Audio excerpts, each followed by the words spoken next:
माझी आई. थोर तुझे उपकार आई, थोर तुझे उपकार. ही एकच ओळ आईची थोरवी सांगण्यास पुरेशी आहे. खरोखर कधीही व कशानेही फेडले जाणार नाहीत असेच तिचे उपकार असतात. माझी आई मला फार आवडते. ती मला सकाळी लवकर उठवते. तोंड धुवून अंघोळ झाली की स्वच्छ कपडे घालावयास देते. देवाला नमस्कार करावयास सांगते. मग नाश्ता करावयास देते. मग मला अभ्यासाला बसविते. शाळेची वेळ झाली की जेवावयास वाढून मला शाळेत पाठविते. शाळेतून घरी आल्यावर काही ना काही ती खायला देते. दिवे लागणे होताच मला हातपाय धुवून देवाला नमस्कार करावयास लावते.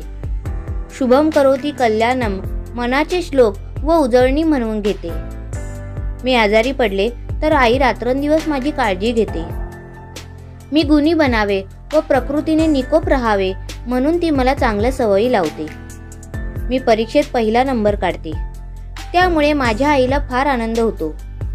ती माझ्या पाठीवर प्रेमाने हात फिरवून म्हणते, किती किती हुशार व गुणीबाळ आहे माझी. त्यामुळे मला अतिशय आनंद होतो. पण काही चूक केली तर रागावतेही. आपल्या मुलीने खूप खूप शिकावे, गुणी व्हावे व जगात नाव मिळवावे यासाठी आई सतत झटत असते.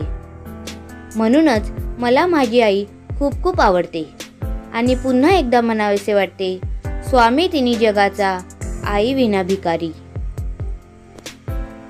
धन्यवाद. असेच नवनवीन व्हिडिओ पाहण्यासाठी चॅनलला सबस्क्राईब करा.